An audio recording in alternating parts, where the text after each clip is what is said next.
Et si je vous dis que la décision que vous allez prendre aujourd'hui pour vendre votre logement pourrait vous faire gagner ou perdre 25 000 euros? En France, entre 35 et 50% des transactions immobilières se font de particulier à particulier. Mais attention, si l'économie est réelle, le chemin est parsemé d'embûches. Entre l'agence traditionnelle, la vente directe et les nouvelles néo-agences, il est facile de s'y perdre. Dans cette vidéo, on va comparer les chiffres réels, les pièges à éviter et je vais vous donner le test ultime pour définir quel est votre profil vendeur. Partie numéro 1.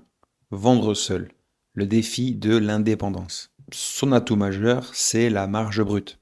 Vendre sans intermédiaire, c'est économiser une commission qui s'élève de 4 à 6%. Pour un bien de 500 000 euros, c'est 25 000 euros. 75% des acquéreurs adorent aussi les annonces sans frais. Mais il y a une réalité terrain. C'est une démarche chronophage et complexe. Vous devez tout gérer. L'estimation, souvent difficile, car le propriétaire manque d'objectivité sur son bien. La visibilité. En tant que particulier, vous n'avez pas accès au grand portail professionnel.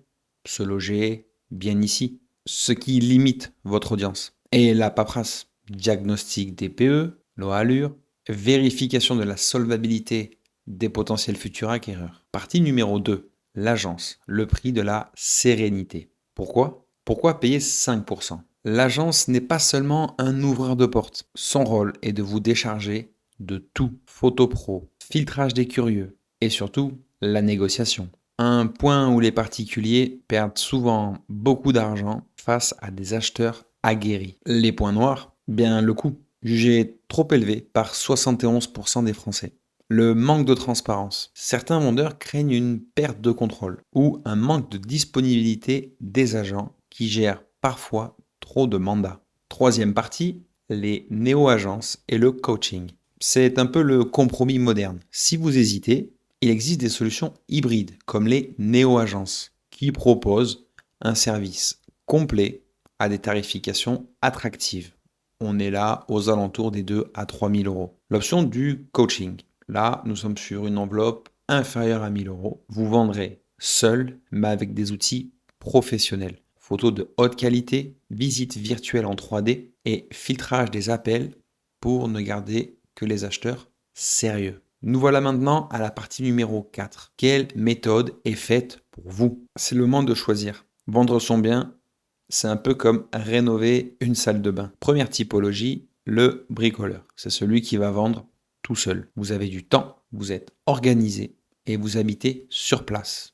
Profil numéro 2, la sérénité. On passe là par une agence professionnelle. Vous travaillez beaucoup, votre bien est un produit potentiellement rare, de luxe, d'une niche, ou encore vous êtes pressé. Profil numéro 3, on les appellera les profils smart. Vous voulez le meilleur des deux mondes, l'expertise d'un pro, mais sans payer le prix fort. Pour conclure, l'important ce n'est pas de vendre sans frais, c'est de vendre au meilleur prix net vendeur, dans un délai qui vous convient.